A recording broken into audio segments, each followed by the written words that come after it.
everyone, I'm Bree the Plant Lady.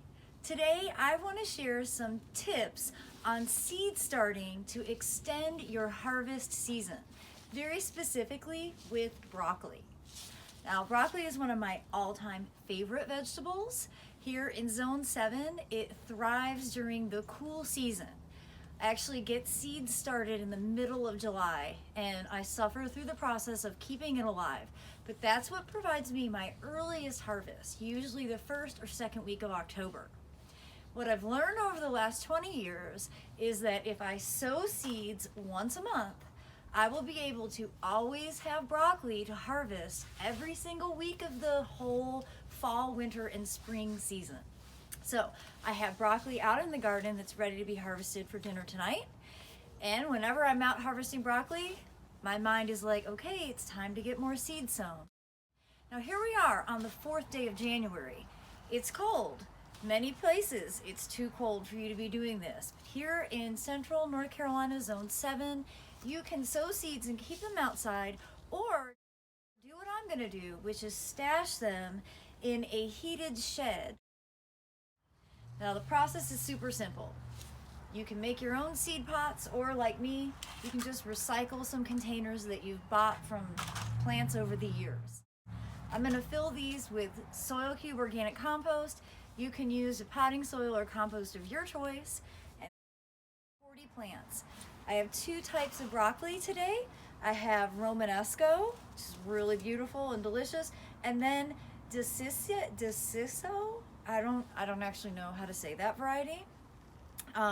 This is a really great old variety that has been really reliable for me, and both of these are from Botanical Interests.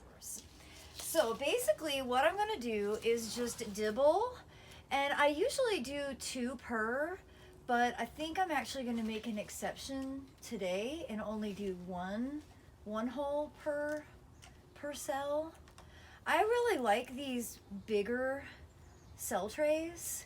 I think they're a really great size. Like by the time the seed germinates and grows and fills this out, it's totally ready to be planted into the garden. And then the process is really simple. Try to keep 1 seed per hole, but at the most 2. And you're basically just gonna tap that seed in. Kind of an anticlimactic process, sowing seed. Someone asked me recently about bringing seeds inside and growing them under lights, and you certainly can do that, but here in Zone 7, I don't actually find that going to that much effort is necessary. We're warm enough most of the winter to have this stuff just directly outside. And when we're not, you can just, bring it in for the night. But like, I live in a small house. It's like 1,100 square feet. And I don't have a space where I can have, grow lights set up and trays and trays and trays of stuff. So I've just learned to work around that by taking advantage of outdoor space, especially like putting trays like this on the south side of my house adjacent to brick. That is like a great warm sink. That'll help create a microclimate for these to grow even faster. Okay, I'm going to remake this segment because I just did it and cut my head off. So first of all, I want to give a shout out to my favorite garden marker, which is literally called Garden Marker.